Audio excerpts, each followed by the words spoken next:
Salve, galera! Estamos aqui mais uma vez. Como prometido, vou gravar uma revisãozinha bem rápida com vocês. Dessa vez eu quero fazer bem rápido com vocês mesmo. Bora ver se eu consigo. Deixa eu colocar uma imagem de fundo aqui.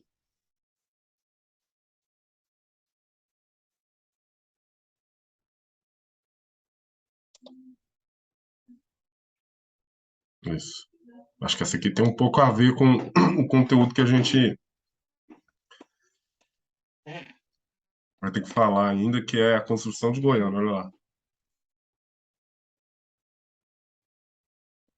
Tá vendo? Depois vocês me perguntam na sala de aula o que que significa esses carros de boi e aquele prédio lá atrás. Então, beleza, pessoal. Nesta prova, a gente vai falar sobre a Era Vargas, né? Que, na verdade, é o conteúdo que a gente está estudando mesmo. Então, eu quero conversar com vocês sobre algumas coisinhas importantes sobre os períodos aí da Era Vargas. Então, primeiro aqui, na internet, a gente tem aí aqui as fases da Era Vargas. A Era Vargas está dividida em três fases. É o governo provisório, que vai de 1930 a 1934, o governo constitucional, que vai de 1934 a 1937, e o Estado Novo, que vai de 1937 até 1945. Bora ver aqui uma foto desse mito, o Getúlio Vargas. Aqui o Getúlio Vargas, ó. Getúlio Vargas, que para muitos é considerado o maior presidente que o Brasil já teve. Certo? Então, as fases do governo Vargas, se cair na prova, seriam essas. O governo provisório, né, que vai de 1930 a 1934, o governo constitucional, que vai de 34 a 37, e o Estado Novo, que vai de 37 a 45. Primeiro, por que essa fase chama-se governo provisório? Porque no primeiro momento, o Getúlio Vargas ele está governando mesmo de forma provisória. Ele assumiu o poder ali, derrubando a política do café com leite, em um governo ali de transição. Só para a gente lembrar, deixa eu colocar outra imagem aqui para ilustrar um pouquinho. É, a eleição Getúlio Vargas contra Júlio Prestes. Vamos ver aqui. Ver se eu acho uma charge. Vou colocar uma charge aqui.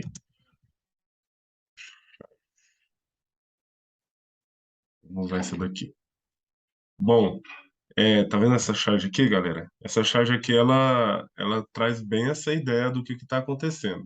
Ali no período anterior à ascensão do Vargas ao poder, você vai ter eleições. E é uma eleição ali em que naquele acordo do café com leite, como a gente bem sabe, quem estava no poder eram os paulistas, os paulistas eles que tinham feito a última indicação, né? E o Washington Luiz ele acaba indicando outro candidato paulista ao cargo de presidente, que seria o Júlio Prestes, que é esse rapaz que está jogado no chão aqui, como a gente pode ver na charge, né? O Getúlio Vargas jogando o Júlio Prestes no chão, ali expulsando ele da cadeira de presidente da República. Então, os mineiros eles acabaram se sentindo revoltados, traídos com a situação, e eles acabam saindo da aliança com os paulistas e vão formar a Aliança Liberal juntamente com os gaúchos e os paraibanos, né? Então eles formam a Aliança Liberal com os gaúchos, com os paraibanos, e aí termina essa questão da política do café com leite, né?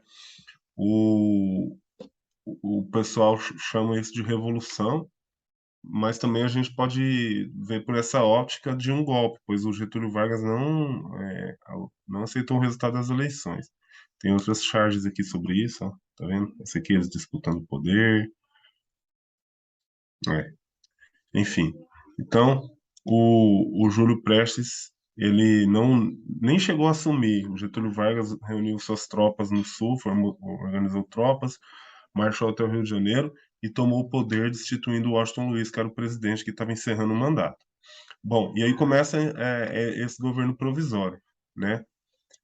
O governo provisório do Vargas.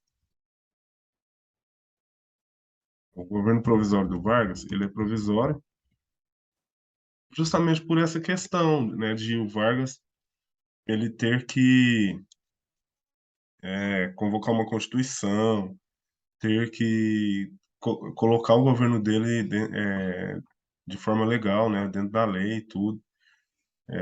Que a gente tem várias imagens desse período aí do governo provisório. E por esse motivo, por esse governo ainda ser um governo provisório, acaba ocorrendo um movimento muito complicado ali no estado de São Paulo, né? Que foi o movimento constitucionalista de 32, pois os paulistas se levantaram contra o governo Vargas, né? Olha aqui, tem várias imagens do pessoal sendo convocado e tudo. Então, os paulistas se levantaram contra o governo Vargas ali, com o objetivo de exigir que o Getúlio Vargas convocasse uma nova Constituição, né? Por isso que é movimento constitucionalista, ali de 32. E esse movimento ele acaba culminando com uma guerra civil mesmo entre os paulistas e as forças federais, as forças do Getulista, as forças do governo Vargas. E essa guerra ela acaba sendo vencida, lógico, pelas tropas federais, que eram bem mais fortes, e morreram entre 900 e 2.000 pessoas, né? E esse movimento fica conhecido como MMDC. A gente tem aqui a foto dos estudantes que acabaram morrendo lá no dia de um confronto, de um protesto que teve, e a polícia veio e reprimiu com violência e acabou morrendo esses caras aqui, ó, o Miragaia, o Martins, o Drauzio e o Camargo. Então, da, da, das iniciais desses quatro jovens surgiu o movimento MMDC, que vai culminar com essa guerra civil que acabou sendo vencida aí pelas tropas federais. Aí, em contrapartida, apesar dos paulistas terem sido derrotados, o Getúlio Vargas acabou tendo que convocar, né, uma eleição, é, aliás, tendo que acabar aprovando, promulgando uma Constituição ali no ano de 1934. Mas eu acho que é importante a gente falar que nesse período ainda provisório, o governo do Getúlio Vargas ele acabou tendo que criar ali o Ministério do Trabalho, e ele começou a iniciar o processo de centralização do poder. E, além disso, ele nomeou interventores estaduais, como, por exemplo, aqui em Goiás. Aqui em Goiás foi é, nomeado o Pedro Ludovico Teixeira para tirar o poder da família Caiado, né? Os Caiados já estavam no poder naquela época. E essa foto, essa imagem que tem aqui no, no meu fundo de tela, ela representa a construção de Goiânia, e foi um dos processos que acabaram sendo desencadeados aí com a ascensão do Getúlio Vargas ao poder, a nomeação do Pedro Ludovico Teixeira para ser o interventor no estado de Goiás, e eles acabaram construindo uma nova capital em Goiás. A capital de Goiás, ela era a cidade de Goiás. Não sei se vocês sabem disso, né? A cidade de Goiás era a nossa capital, que tem algumas imagens da cidade de Goiás. Olha a casa da Cora Coralina aqui, né? A ponte sobre o Rio Vermelho, algumas ladeiras aqui da cidade de Goiás, né? Deixa eu achar aqui o, o Palácio do Governo, que é o Palácio Conde dos Arcos. Tá aqui, ó. Aqui que era o governo. Inclusive, tem uma vez por ano, o governo de Goiás é transferido para lá, para o Palácio Conde dos Arcos. E aí Goiás acaba sendo governado dali, do Conde dos Vargas. Mas, enfim, a capital foi transferida para Goiânia, né? Justamente para tentar fugir desse poder do coronel da família Caiada ali, da região de Goiás, certo? Então, vai começar agora a segunda fase do governo Vargas. A segunda fase é o governo constitucionalista, o governo constitucional do Vargas, que é de 34 a 37. Aqui, mais algumas imagens, agora já dentro do governo é constitucionalista do Vargas. E dentro do governo constitucionalista do Vargas, a gente vai ter algumas características importantes, como, por exemplo, a questão da Constituição, né? Vamos ver aqui a, a Constituição de 34. Vamos ver aqui. Constituição de 34. Deixa eu tirar isso aqui, porque não caiu, não.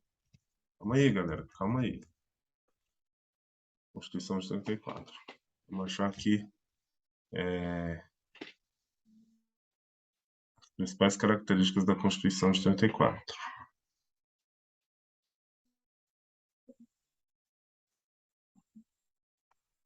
Vamos ver aqui nesse portal aqui. Ver se eu acho aqui. Quero as características bem resumidinhas para vocês. Bom, tô demorando para achar. Deixa eu falar para vocês assim, algumas características. Essa Constituição de 34, ela então criou as leis trabalhistas, o Ministério do Trabalho, as leis trabalhistas, né? Ela criou também, dentro dessas leis trabalhistas, o salário mínimo, o 13º, as férias. Além disso, essa Constituição, ela consagrou a existência do sistema político de três poderes, executivo, legislativo e judiciário. Ela criou o voto secreto e instituiu o direito ao voto feminino. Olha que bacana. Então, essa Constituição foi uma Constituição que avançou bastante. Aí vem o Estado Novo. Bom, no Estado Novo, o Getúlio Vargas, ele adota uma postura nova, ele vai ser um governo totalitário, então ele vai ser ditatorial. E dentro deste governo ditatorial do Getúlio Vargas, ele vai fazer várias coisas aí, como, por exemplo, ele vai fechar os partidos, ele vai perseguir os opositores, ele vai proibir as manifestações contra o seu governo, né? Então ele vai ser um governo que vai praticar censura contra os opositores. Então, Getúlio Vargas vai adquirir essas características, o governo dele vai adquirir essas características dentro do Estado Novo. Entretanto, esse mesmo governo, ele vai criar a CLT, ou seja, vai consolidar as leis trabalhistas, o salário mínimo, né? E vai estabelecer um novo Código Penal brasileiro, né? E ele vai acabar realizando essas coisas positivas ali para o governo dele, aliás, para o Brasil neste momento. Embora, já, já reitero aqui, fosse um governo ditatorial onde não existisse liberdade de expressão. Características fortes desse período, o Getúlio Vargas, então, ele cria o DIP, o Departamento de Imprensa e Propaganda. Aí, se você pode ver nessa imagem aqui, o Getúlio Vargas aparecendo aí nas cartilhas dos estudantes como um benfeitor das crianças. Aqui novamente, ó, ele cercado por crianças, nos comícios que ele realizava. Aqui, aqui, ó, ele participando de. Peraí, deixa o meu computador responder primeiro. De vez em quando ele dá uma bugada. Tá aqui. Então, o Getúlio Vargas num desfile no São Januário, no estado de São Januário, estádio do Vasco da Gama, ele fazendo vários discursos aqui, aparecendo como essa figura de pai dos trabalhadores, pai dos pobres, né? Que, mais uma vez, ele como uma grande figura de vulto nacional, como defensor das crianças. Então, o Getúlio Vargas, dentro desse período do Estado Novo, ele adotou a postura de ser esse cara que é o defensor dos pobres, enfim. E ele acaba criando o departamento de imprensa e propaganda justamente para fazer essa propaganda em torno do seu nome e tudo, e para censurar as pessoas também que eram contra o governo dele. Aí, vem o fim do Estado Novo. O fim do Estado Novo está ligado intimamente com a questão do Getúlio Vargas ter enviado as tropas brasileiras para a Segunda Guerra Mundial. Ora, como o Brasil acabou derrotando, ajudando a derrotar a ditadura militar, aliás, a ditadura do Hitler, não fazia mais sentido o Getúlio Vargas querer continuar como ditador aqui no Brasil. Então ele passou a ser muito pressionado e ele acabou sendo muito pressionado pelos militares para que ele se afastasse do poder, né? Mas mesmo assim, uma parcela da população queria que ele continuasse, como a gente pode ver nesses cartazes aqui, ó, o movimento do querer mesmo. As pessoas não queriam que o Getúlio Vargas deixasse o poder, pois eles julgavam que o Getúlio Vargas fosse o melhor para eles. Entretanto, o Getúlio Vargas acabou saindo do poder ali no ano de 1945, foram convocadas novas eleições, e aí entra num outro conteúdo que a gente começou a trabalhar essa semana, né, que é o período democrático populista. Então foi assim que terminou o governo Getúlio Vargas, ok? Então é isso, galera, bem rapidinho, um sucesso para vocês na prova. Grande abraço e até mais.